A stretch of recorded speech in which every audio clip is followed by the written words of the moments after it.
Welcome to State of Tech. My name's Jared. Today we're going to take a look at two different Galaxy Note 5 cases. We have the Spigen Slim case, and we also have the Ringke, not exactly sure how to pronounce their company's name, Slim case, and they both are very close in look and style. They're both very slim cases.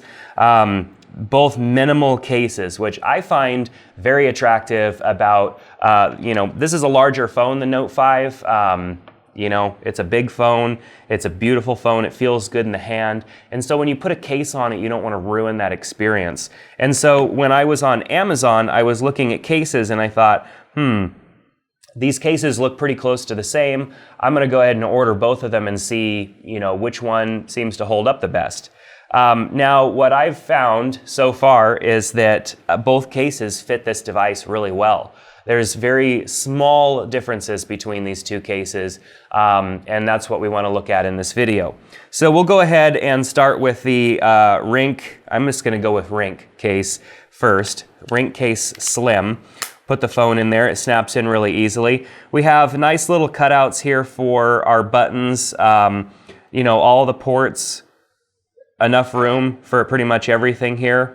We've got charge port, you can get the pin out really easily, headphone jack. Haven't had any problems with this case. Has a nice little raised area to help protect the camera, from when you're laying the phone on the table.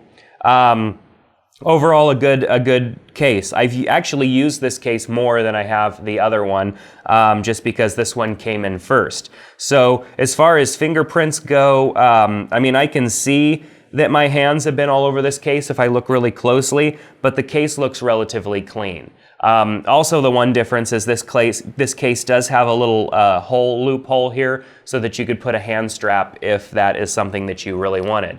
So let's go ahead and pop this case off. Taking the Ringke Slim case off and now putting on the Spigen case. So we'll go ahead and slide that on.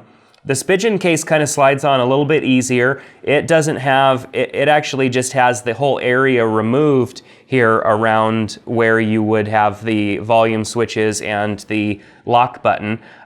It also has a raised kind of bevel all the way around the camera area versus the Ringke Slim, which just has a little bit of a raise around the edge here. So doesn't really make a difference there.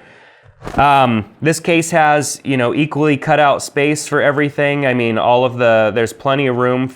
Maybe these cutouts are a little bit larger on the Spigen case. The Spigen case seems to come around the top of the phone a little bit further, very small amount than the Ringke case.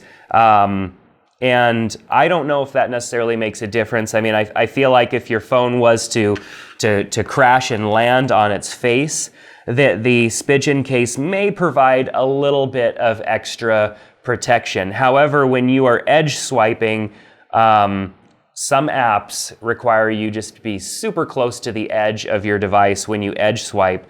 And I found edge swiping is a little bit easier with the Ringke case than the Spigen case because the Ringke case sits down a little bit lower, doesn't rise up over the phone as far, but it also means that there's less protection there against if your phone was to slide on its face.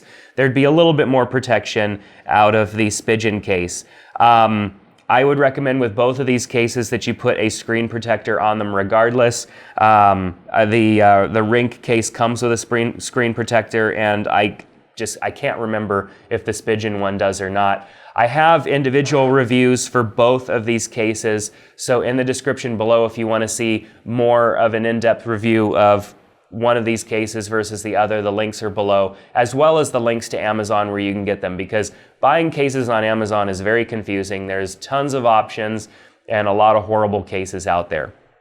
The only real difference that I found that would make me decide one case or the other is that the Spigen case, your fingerprints really show up on that case. Now, those of you who have a Note 5 know that the Note 5, the back of the Note 5 being glass, fingerprints all over that thing. It's disgusting. You're always wiping your phone off. So putting a case on there also helps keep from having to wipe your fingerprints off the phone all the time. However, the Spigen case, really, like if your fingers are just a little bit greasy from just being alive and awake for at least a few hours, your fingerprints are going to be all over the back of this case as well. Not nearly as bad as the phone bare by itself, but you're going to have some fingerprints all over the back. So both cases are a great option. It comes down to, just probably price. I mean, both of these cases are very equivalent. The Ringke case being a little bit easier on the smudginess.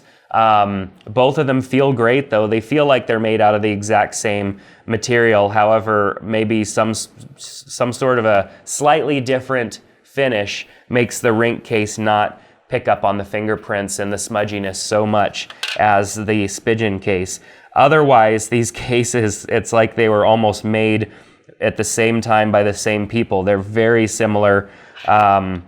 They both feel great in your hand. They're both good cases. So if you are a anti-smudgy fingerprint person like myself, I would definitely recommend going with the Ringke case over the Spigen case. However, both cases are fantastic. One of the things that I do like about the Spigen case more is the cutout. It really comes down to preference. They're very small details that don't really matter, but it just comes down to preference. So links to these cases are in the description below. Make sure you check them out. If you're looking for a minimal case that still provides good protection against your phone, these are excellent options, and they're very cheap cases. Thanks for checking out this video. Make sure to subscribe to our channel for more videos about the Note 5 and other devices. Subscribe to our channel and check out stateoftech.net. Thanks a lot, and we'll see you next time.